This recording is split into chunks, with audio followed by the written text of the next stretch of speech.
क्या आपने कभी रात में आसमान की तरफ देखा है और सोचा है कि जो आप देख रहे हैं क्या वो वाकई सब कुछ है? सोचिए, अगर हमारा पूरा ब्रह्मांड, अरबों आकाश गंगाएं, खरबों तारे बस एक बहुत बड़े ब्लैक होल के अंदर हो। यह अजीब विचार कहता है कि बिग बैंग कोई शुरुआत नहीं थी, बल्कि एक बहुत बड़े पेरेंट यूनिवर्स में एक प्रक्रिया का नतीजा था।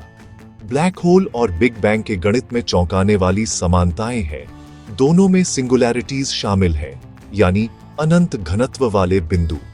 क्या एक यूनिवर्स में एक तारे का टूटना दूसरे की पैदाइश की वजह बन सकता है? आइए इस कॉस्मिक रहस्य को जानने के लिए ब्लैक होल और समय की शुरुआत तक का सफर करें। क्या हमारा यूनिवर्स एक अलग क्रिएशन है या बस एक अनंत कॉस्मिक नेस्टिंग डॉल की एक लेयर? यह समझने के लिए कि क्या हम एक ब्लैक होल के अंदर हैं, हमें पहले यह समझना होगा कि वे क्या हैं। ब्लैक होल ऐसी जगह हैं जहां ग्रेविटी इतनी तेज होती है कि कुछ भी, यहां तक कि रोशनी भी बाहर नहीं निकल सकती। बड़े बड़े तारों के टूटने से पैदा हुए वे मैटर को एक सिंगुलैरिटी में निचोड़ देते हैं, जिसके चारों ओर इवेंट होराइजन होता है, यानी ऐसा पॉइंट जहां से वापसी नहीं है। इवेंट होराइजन के पास समय धीमा हो जाता है और जो कुछ भी इसे पार करता है वह बाहरी यूनिवर्स के लिए खो जाता है। Black hole cosmic vacuum cleaner नहीं है, उनकी ग्रेविटी सिर्फ पास से खतरनाक होती है। सुपर मैसिव ब्लैक होल, जैसे कि हमारी आकाश गंगा के केंद्र में सैजिटेरियस ए, अरबों तारों के भाग्य को आकार देते हैं। वे नष्ट भी करते हैं लेकिन बनाते भी हैं। अपनी जबरदस्त ऊर्जा से तारों के बनने की शुरुआत करते हैं। यह दोहरापन उन्हें यूनिवर्स को जन्म देने के लिए आकर्षक दावेदार बनाता है। क्या ब्रह्मांड की सबसे अंधेरी चीजों में हमारी सबसे शानदार शुरुआती का राज छिपा है? बिग बैंग थ्योरी हमें बताती है कि हमारा यूनिवर्स 13.8 अरब साल पहले एक सिंगुलैरिटी से शुरू हुआ था। एक बहुत ही गर्म घना बिंदु। अंतरिक्ष, समय, मैटर और ऊर्जा सभी उसी पल पैदा हुए थे। यूनिवर्स तेजी से फैला, फिर ठंडा हुआ, जिससे एटम और फिर तारे और आकाश गंगाएं बनी। कॉस्मिक माइक्रोवेव बैकग्राउंड, शुरुआती यूनिवर्स से पुरानी रोशनी आज भी हमारे चारों ओर चमकती है, जो क्रिएशन की एक बेबी पिक्चर है। पहली नजर में एक ब्लैक होल का टूटना और बिग बैंग का फैलना एक दूसरे के उलट लगते हैं, लेकिन दोनों में सिंगुलैरिटीज शामिल हैं। और कुछ फिजिसिस्ट सोचते हैं, क्या एक यूनिवर्स में एक ब्लैक होल का टूटना दूसरे में बिग बैंग जैसा दिख सकता है? शायद हमारे यूनिवर्स का तेज जन्म कहीं और एक कॉस्मिक कोलैप्स का दूसरा पहलू है। इन विचारों को एक साथ लाने के लिए हमें यूनिवर्स को एक नए नजरिए से देखना होगा। हाल की रिसर्च से एक अजीब पैटर्न सामने आया है। अरबों प्रकाश वर्ष दूर आकाश गंगाएं एक ही दिशा में घूमती हुई लगती है। स्टैंडर्ड कॉस्मोलॉजी में रैंडमनेस का अनुमान होता है, लेकिन यह कॉस्मिक अलाइनमेंट एक गहरे ऑर्डर की तरफ इशारा करता है।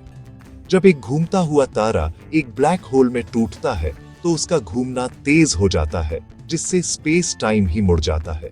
अगर हमारा यूनिवर्स ऐसे घूमते हुए ब्लैक होल के अंदर पैदा हुआ था तो उसे यह शुरुआती रोटेशन विरासत में मिल सकता है। यह आकाश गंगाओं के घूमने के बड़े पैमाने पर अलाइनमेंट को समझा सकता है। हमारे कॉस्मिक पेरेंट के घूमने की एक पुरानी छाप, आकाश गंगाओं का सिंक्रोनाइज्ड डांस, हमारे यूनिवर्स की असली शुरुआत का एक सुराग हो सकता है। क्या हम एक पेरेंट यूनिवर्स के आखिरी पलों की छाप देख रहे हैं? जवाब तारों में ही लिखा हो सकता है। क्या हमारा यूनिवर्स खुद एक ब्लैक होल हो सकता है? हर चीज का एक क्रिटिकल साइज होता है, उसका श्वार्ज़चाइल्ड रेडियस, जहां वह ब्लैक होल बन जाता है। अनऑब्जर्वेबल यूनिवर्स के मास और साइज की कैलकुलेशन करने पर फिजिसिस्ट्स पाते हैं कि इसका श्वार्ज़चाइल्ड रेडियस इसके असल रेडियस से मेल खाता है, लगभग 13.8 अरब प्रकाश वर्ष। यह अजीब मेल दिखाता है कि हमारे यूनिवर्स का घनत्व, डेंसिटी, बिल्कुल वैसा ही है जैसा एक ब्लैक होल का होता है। अंदर से हमें एक फैलता हुआ ब्रह्मांड दिखता है, बाहर से यह एक ब्लैक होल का इवेंट होराइजन लग सकता है। यह थ्योरी को साबित नहीं करता, लेकिन इसे गणितीय रूप से मुमकिन बनाता है। बिग बैंग एक पेरेंट यूनिवर्स में ग्रेविटेशनल कोलैप्स का एक कुदरती नतीजा हो सकता है। क्या हम एक कॉस्मिक साए के अंदरूनी किनारे पर रह रहे हैं? नंबर 1 गहरे कनेक्शन की तरफ इशारा करते हैं। हमारे यूनिवर्स का अंत कैसे होगा? इसका जवाब ग्रेविटी और डार्क एनर्जी के बीच की कॉस्मिक लड़ाई पर डिपेंड करता है। अगर ग्रेविटी जीतती है तो हमें बिग क्रंच का सामना करना पड़ेगा, एक सिंगुलैरिटी में वापस कोलैप्स, या शायद बिग बाउंस कोलैप्स और रीबर्थ का एक साइकिल जिसमें नए यूनिवर्स लगातार पैदा होते रहेंगे। लेकिन अगर डार्क एनर्जी हावी होती है तो यूनिवर्स हमेशा के लिए फैलता रहेगा, जिससे बिग फ्रीज होगा, एक ठंडा, अंधेरा, खाली यूनिवर्स। अगर डार्क एनर्जी और मजबूत होती है तो बिग रिप आकाश गंगाओं, तारों और यहां तक कि एटम को भी फाड़ सकता है। या बिग स्लर्प में एक नए वैक्यूम का बुलबुला पल भर में सब कुछ मिटा सकता है। हर सीन ड्रामेटिक है, लेकिन सभी हमें याद दिलाते हैं यूनिवर्स का भाग्य अभी भी एक खुला सवाल है। हमारी कॉस्मिक कहानी शायद अभी खत्म नहीं हुई है। क्या होगा अगर हमारा यूनिवर्स सिर्फ कई यूनिवर्स में से एक है? मल्टीवर्स हाइपोथेसिस कॉस्मिक इन्फ्लेशन और स्ट्रिंग थ्योरी से इंस्पायर होकर अनगिनत बबल यूनिवर्स का सुझाव देता है। हर एक के अपने फिजिक्स के नियम होते हैं, ज्यादातर बेजान होंगे लेकिन अनंत पॉसिबिलिटीज के साथ। कुछ हमारे जैसे जीवन को सपोर्ट करते हैं।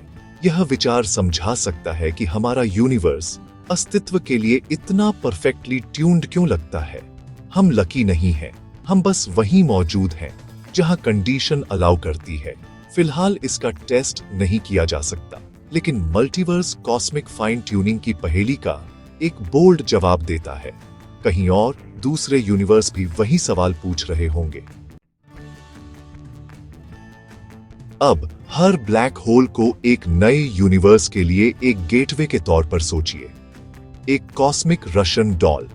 जब एक पेरेंट यूनिवर्स में एक तारा टूटता है तो वह एक ब्लैक होल बनाता है। अंदर एक नया यूनिवर्स पैदा होता है। हमारा यूनिवर्स ऐसे ही एक कोलैप्स की संतान हो सकता है, और यहाँ का हर ब्लैक होल एक और यूनिवर्स को जन्म दे सकता है। यह अंतहीन साइकिल कॉस्मोलॉजिकल नेचुरल सिलेक्शन ऐसे यूनिवर्स को पसंद करता है जो ज्यादा ब्लैक होल बनाते हैं। वही कंडीशन जो ब्लैक होल बनाती है वे जीवन को भी मुमकिन बनाती हैं। फिजिक्स के नियम हमारे लिए फाइन ट्यून्ड नहीं है, वे कॉस्मिक रिप्रोडक्शन के लिए फाइन ट्यून्ड हैं। हम सेंटर नहीं हैं, बल्कि यूनिवर्स के एक अनंत इवोल्यूशनरी पेड़ की एक ब्रांच है। क्रिएशन, ऐसा लगता है, कभी खत्म नहीं होता। क्या हम एक ब्लैक होल के अंदर रह रहे हैं? हमें नहीं पता, लेकिन यह सवाल हमें एक्सप्लोर करने के लिए प्रेरित करता है। साइंस एक सफर है, तय किए गए फैक्ट्स का एक सेट नहीं।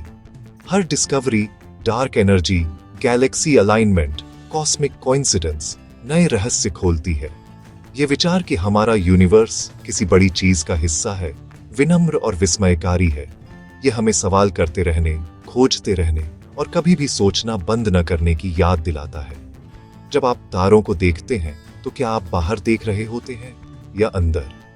सवाल पूछने का काम ही हमें इंसान बनाता है, और जवाबों की तलाश अंतहीन है।